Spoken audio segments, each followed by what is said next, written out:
Chapter 13 Developing Others. Section 13A Teamwork Routine. Point 1 Team Building. Dynamic is a way of describing elements of a process or system. It is a term used to recognize constant change, activity, or progress. Dynamic can also be used to describe a force that stimulates change or progress. As airmen, we must know and understand our leaders, peers, and subordinates. In team environments, we must know the right approaches to building effective teams and cultivating a healthy, dynamic team spirit. The spirit in which a team operates will influence every stage of team development and can ultimately determine whether goals are met. Healthy teams are high-performing teams that most often have a foundation of trust, communication, and cooperation. While each is essential in building a healthy team spirit, trust is at the core of all healthy team interaction.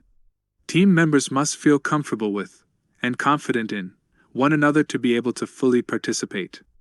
Positive group member behavior is essential for a team to accomplish its goals. Team members do not often immediately form strong bonds for trust, communication, and cooperation. There are typically stages that teams experience before rising to the level of becoming highly functional, productive teams. Trust. Teamwork requires a high degree of trust. Team members must share mutual confidence in the integrity and ability of teammates. They also need to feel comfortable enough to take risks, think outside the box, and share their thoughts and ideas without fear of being shut down or discounted. Freedom to communicate openly, honestly, and directly within the group is the hallmark of a trust-based team. Individuals must understand the importance of utilizing effective communication skills to develop the level of trust needed for the teams to grow. Nothing reduces trust in a group faster than members saying one thing within the group and something else outside the group. When members are assertive enough to say what they need to say directly to the appropriate people and to refrain from talking behind each other's backs, trust is enhanced. Suzanne Zolio, author of Teams at Work. Creating trust among team members requires professional working relationships, professional behavior, and a desire to achieve established objectives. Dialogue and feedback must be exchanged between members in an open and sincere manner without fear of harsh criticism. Team members should respond to one another with inclusion, receptivity to inputs, and information sharing. It's true, there's honesty and then there's brutal honesty. Feedback, critical thinking, and disagreements can be exchanged among team members without being brutally honest or offensive. Leaders can promote a trusting atmosphere by valuing individual differences and encouraging open and honest communication.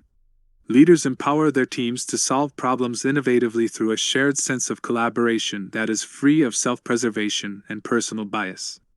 Leaders should focus their efforts on setting the right tone for developing trusting relationships.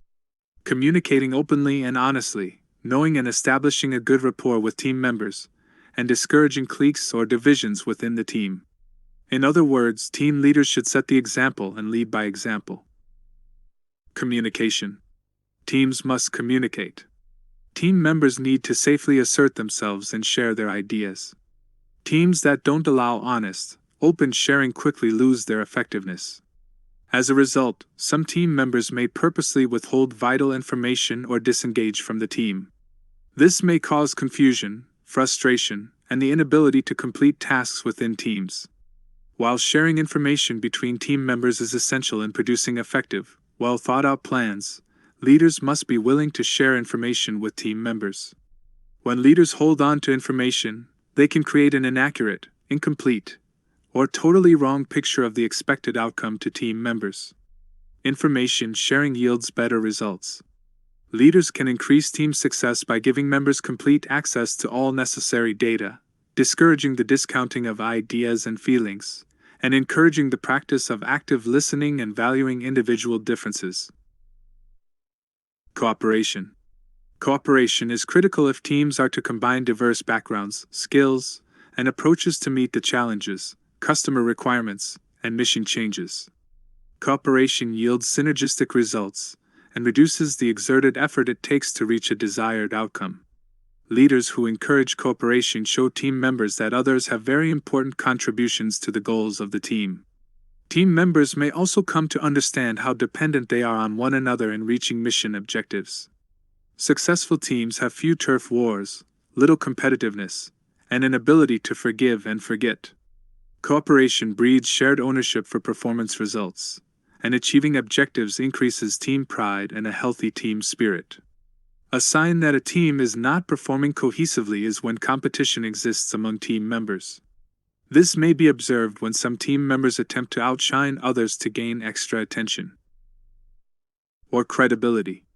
When a member of a team demonstrates all-starring behavior, they may be experiencing a power struggle.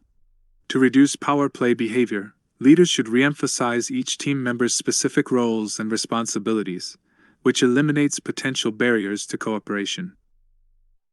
13.2 Stages of team building. The typical stages or team dynamics that groups or teams experience are normal and often inevitable. The 4 stages most often experienced by teams are forming, storming, norming, performing. Forming. Forming is the initial period of uncertainty in which individuals try to determine their place on a team and establish or accept the procedures and rules of the team. When a team is forming, members cautiously explore the boundaries of acceptable group behavior in various ways. The forming stage is when the transition from individual to member status occurs and when a leader's guidance is tested, both formally and informally. Storming. During the storming stage, conflicts begin to arise as members tend to resist the influence of the team and rebel against accomplishing the task. Storming is probably the most difficult stage when some team members begin to realize the task is different and more difficult than they initially expected. Impatient about the lack of progress, but still too inexperienced to know much about decision-making or the scientific approach, members argue about just what actions the team should take. Team members may try to rely solely on their experience, thus resisting the need for collaboration with other team members. Regardless of tensions, during the storming stage, team members are beginning to understand one another. Norming. During the norming stage, team members establish cohesiveness and commitment, discovering new ways of working together and setting norms for appropriate behavior.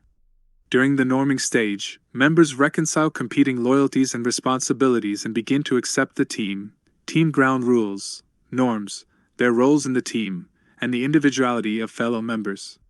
Emotional conflict is reduced as competitive relationships become more cooperative.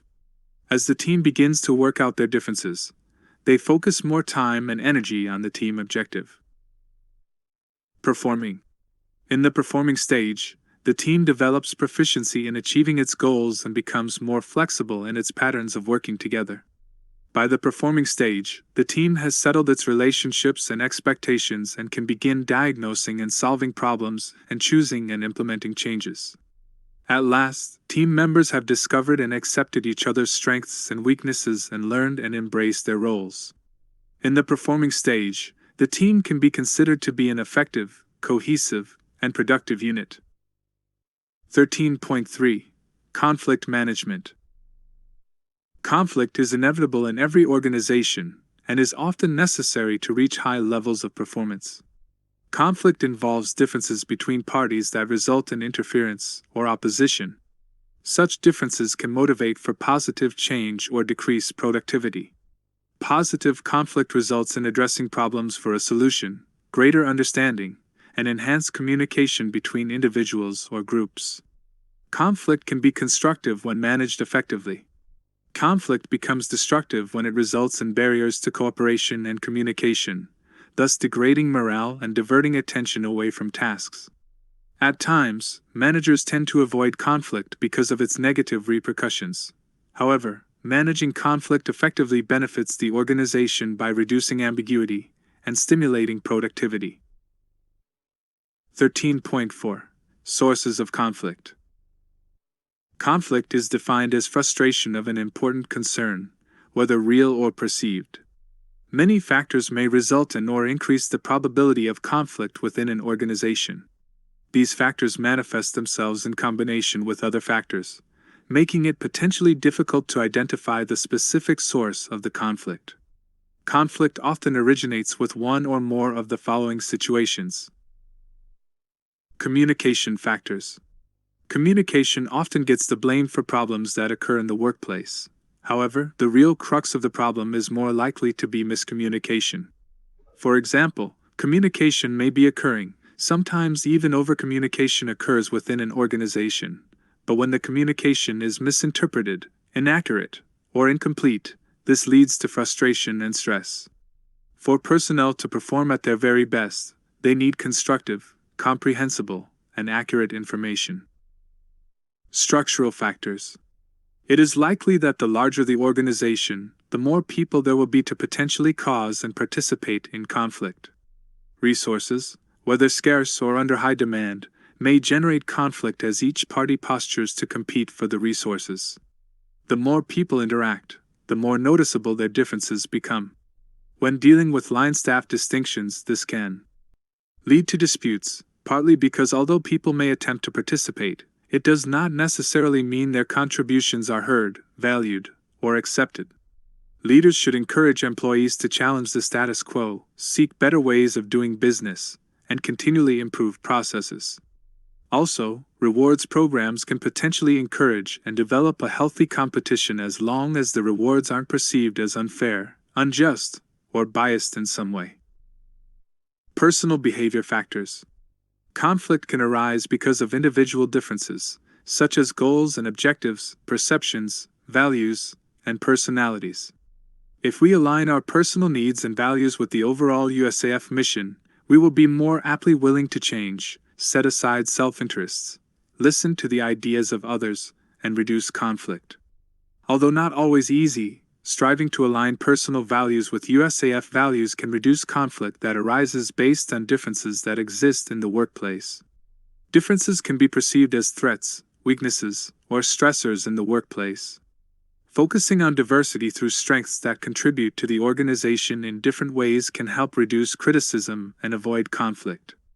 Addressing issues through a realistic or even positive perspective rather than being based on emotion will lead to fewer arguments and more professionally driven performance. Personality conflicts and differences among employees will always exist, but the way we respond to them does not have to be unprofessional or disruptive to the organization. 13.5. Conflict management techniques. There are a few techniques that can be used to minimize the impact that workplace conflict can have on individuals and on the organization. When considering the degree of cooperation and the degree of assertiveness of those involved, leaders can determine how to categorize conflict and how to best manage it. Cooperation refers to how willing or unwilling a person or group is to satisfy the other's needs. Assertiveness refers to how passive or active a person is in addressing the conflict. Using an approach addressed by Dr. Kenneth Thomas, author of Conflict and Negotiation Processes in Organizations, there are 5 major conflict management styles and categories, defined based on the levels of cooperation and assertiveness associated with any given situation. Competing forcing, high assertiveness, and low cooperativeness. The competing forcing style attempts to overwhelm an opponent with formal authority, threats, or the use of power. Collaborating, high assertiveness and high cooperativeness. The collaborating style uses an attempt to satisfy the concerns of both sides through honest discussion. Creative approaches to conflict reduction, such as sharing resources, may actually lead to both parties being materially better off. For the collaborating style to be successful, trust and openness are required of all participants. Collaborating involves behavior that seeks a win position for both groups. Accommodating, low assertiveness and high cooperativeness. The accommodating style often simply consists of giving in to another person's wishes. Avoiding, low assertiveness and low cooperativeness. The avoiding style appears to indicate a neutral position of participants, which can often lead to things working themselves out, but can also result in an escalation of a situation by allowing it to go unresolved. Compromising, some assertiveness and some cooperativeness. The compromising style requires a willingness of both parties to change, adjust, or give something up. Compromising involves behavior that seeks to partially satisfy both parties' desires and resolves the conflict. Note, all situations are unique, depending on the individuals involved, the criticality of the issues, and the urgency of the situations. When considering each of the conflict management styles, consider the who, the stakes, and the situation to determine the best approach to take to resolve conflict.